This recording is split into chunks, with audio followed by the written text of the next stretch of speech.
ನನ್ನ ಸ್ವಭಾವಗಳಿಗಾಗಿ, ನನ್ನ ಜೀವಿತಕ್ಕಾಗಿ ನಾನು ಸಾಯ್ತೇನೆ, ನನ್ನ ಮಾತುಗಳಿಗಾಗಿ ಸಾಯ್ತೇನೆ ಅಂತ ಹೇಳ್ರಿ. ಯಾರು ಹಾಡಬೇಡ್ರಿ. ಪ್ರತಿ ಬಾರಿ ಹಾಡ್ತೇವೆ ಮತ್ತೆ ಹೋಗಿ ಅದೇ ಕೆಲಸ ಮಾಡ್ತೇವೆ. ಬೇಡರಿ, ಇವತ್ತು ನಾವು ಕೇವಲ ನಮ್ಮನ್ನ ಸಮರ್ಪಿಸೋಣ.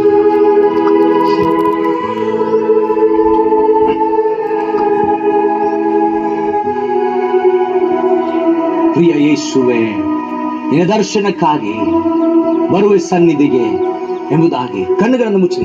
ಯಾರು ಆ ಕಡೆ ಕಡೆ ನೋಡ್ಬೇಡಿ. ನಿಮ್ಗೆ ದೇವರ ದರ್ಶನ ಬೇಕಾ? ದೇವರು ರೆಡಿ ಇದ್ದಾನೆ ರೀ. ಮರಿಯರು ರೆಡಿ ಇರಲಿಲ್ಲ ಈ ಸೂಪರ್ ನ್ಯಾಚುರಲ್ ಸಂಗತಿಯನ್ನ ನೋಡ್ಲಿಕ್ಕೆ. ಇತಿಹಾಸದಲ್ಲಿ ಎಂದೂ ಆಗಿಲ್ಲ, ಆಗೋದು ಇಲ್ಲ ಅಂತ ಸಂಗತಿ. ಲಾಜರು ಎದ್ದಿದನ್ರಿ, ಮತ್ತೆ ಸತ್ತನ್ರಿ ಅವನು, ಮತ್ತೆ ಸತ್ತನವನು. ಆದ್ರೆ ಯೇಸು ಸ್ವಾಮಿ ಎದ್ದವನು, ಆತನು ಮತ್ತೆ ಬರಲಿಕ್ಕಿದ್ದಾನೆ. ಅದಕ್ಕೆ ಸಾಕ್ಷಿ 40 ದಿವಸಗಳ ಕಾಲ ಅನೇಕರಿಗೆ ಆತನು ಕೊಟ್ಟನು. ಇವತ್ತು ನೀವು ಅನೇಕರು ಪ್ರಾರ್ಥಿಸ್ತೀರಿ, ಇವತ್ತು ನೀವು ಅನೇಕರು ಕಣ್ಣೀರಿಡ್ತೀರಲ್ಲ, ಆತನ ದರ್ಶನವನ್ನ ನಿಮ್ಗೆ ಕೊಡ್ತಾನಲ್ಲ.